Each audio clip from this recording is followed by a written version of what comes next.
as a first-time filmmaker, I knew this was a serious subject, and that I, in editing, decided to cut it as a comedy because funny people can't help but be funny while they're talking about misery.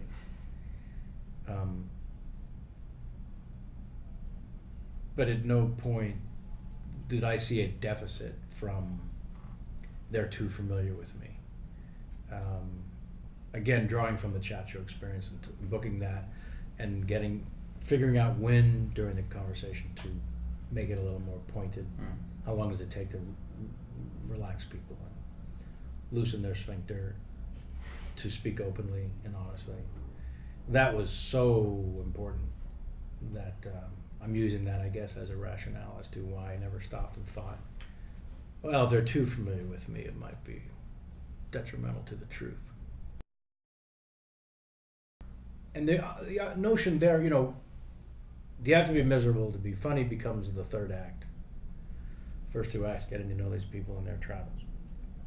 And once I decided that, I realized that having non-comedians, but storytellers, be them filmmakers or otherwise considered dramatic actors, William H. Macy, Sam Rockwell, Bobby Cannavale, they've all done comedy, but they've all done it live on stage, and that was what made me want to include them. Because even when I saw Sam Rockwell of Behanding in Spokane on Broadway, he's got a monologue that he does in one to the audience.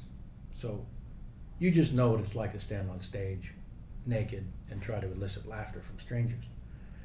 And again, those first two acts become about who chooses this life. And then so I wanted to open it up to the type of person that chooses entertaining others and the vulnerability needed and the devotion of one's life to rejection, ultimately, on an ongoing basis that never ends.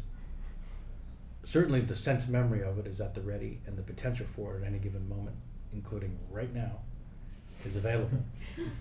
And that's in the performer's mind. So it didn't have to be just stand-ups anymore. It had to be about creative, funny people. That, in the case of Bobby Cannavale, for example, I know how funny he is. I know if I can get him to sit down and talk at all about the pursuit, I would get funny, I would get insight. Thankfully, I was right.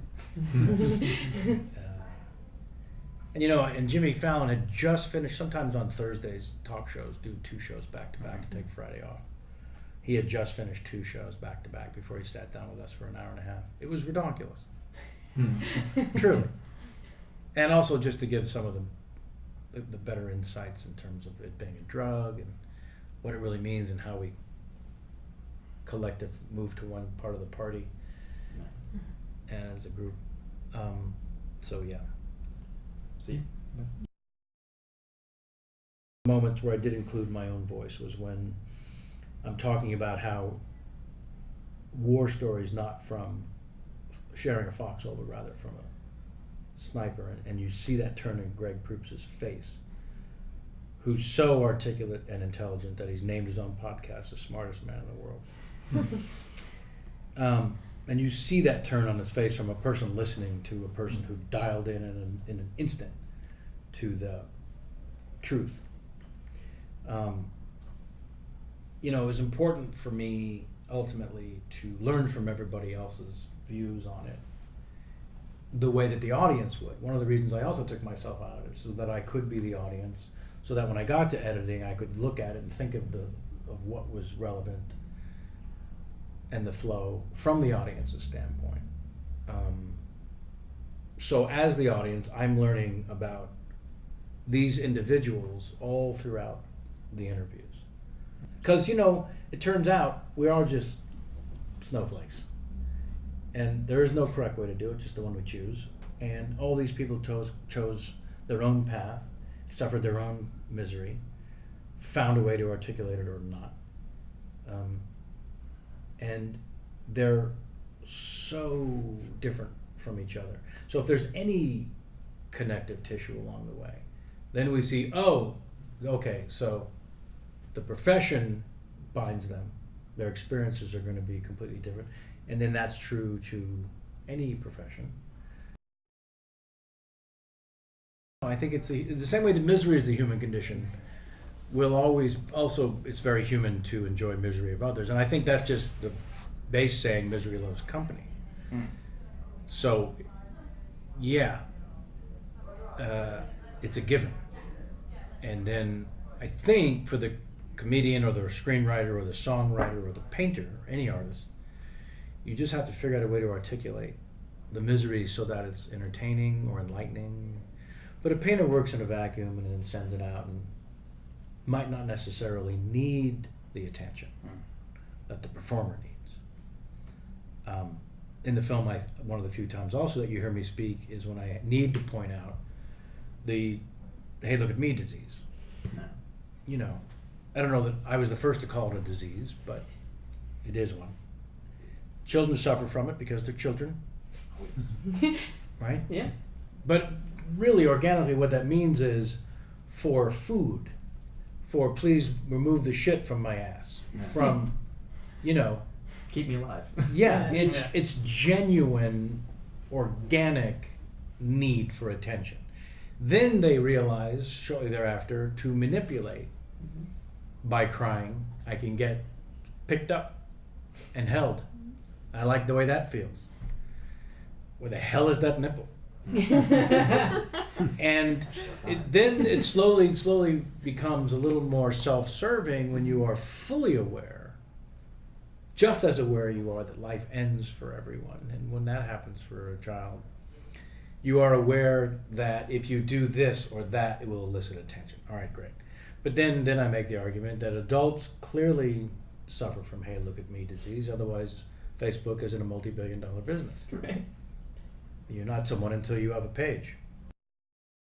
Yeah, I mean, one of the great things for me in the discovery of the subject matter was not everyone is miserable. Not everyone needs to have misery constantly in their life to fuel their artistry. The task is to articulate the misery, the human condition. There's no way to avoid misery in one's life. So I think it's on any artist to figure out their own point of view and their own voice to articulate it. So along the way, there were people that were quite surprising and overwhelming, you know, with their particular take on it. No, I can't do it in the mirror because I crossed one of my eyes. I can't see it. It might kill you, actually. Well, you know, it's very difficult to actually see what this looks like. So you know what he said to me when I finally ran into him? After doing that on the Tonight Show with Carson, I ran into Peter Falk, and he said, "How do you do that with your eye?" No, me, I understand, but how do you do that? And as a kid, I remember reading in TV Guide magazine when Columbo was on the air. Peter Falk, in the TV Guide article, spoke openly about having a glass eye from the age of 3. And he gave 2 examples of how it served him well. One was he was in class, the teacher had to leave and put Peter in charge of the class. And the moment the teacher left and he was at her desk, the kids started misbehaving wildly. And he just got fed up and took out his eye, put it on the table and said, "I'm going to go now, just realize when I'm gone, I'll have an eye on you." And then, playing Little League, he slid into second base, called him out, took out his eye, handed it to him, and said, "You clearly need this more than I do." So I thought if he was that open about it, it took the onus off all of us staring, and then I could teach myself how to cross one eye and not feel so bad. And then when he commented on it, it was the ultimate not feel so bad. You know? Yeah. Yeah, I mean, I dedicate the film to Robin Williams because not only was he a close friend and a mentor since I started in San Francisco stand-up comedy at the age of 20, had been incredibly generous to me over the years, appearing in one of my HBO specials in this funny sketch where I'm learning how to do impressions into a mirror, and I'm doing him. "Whoa, down, Mr. Happy." No, that's not it. Shit. "Whoa, don't be frightened." No, that's not it. Shit, how'd you do it? And the camera widens out and he's standing right there. And he shows me then how to do him. So he's incredibly generous over the years. And in fact, when I was shooting he was one of the people that just wasn't available because of scheduling. He was doing the TV show at the time. I had 4 consecutive 5-day weeks. He was shooting all those 4 consecutive 5-day weeks every day, 12, 14-hour days on a TV show, single camera comedy. You don't really get any time or breaks. But he got on the phone with me twice, almost an hour each time. And I felt he was sort of using that time to talk about the subject, to talk about the film, to talk about its importance, to talk about what it means to articulate misery on stage and as a performer. And so when he passed, when I was editing, it became a no-brainer to dedicate the film to him. But I knew I wouldn't get the 4 comics who appeared in the HBO sit-down: Ricky Gervais, Chris Rock, Jerry Seinfeld, and Louis C.K., because they had already kind of done it.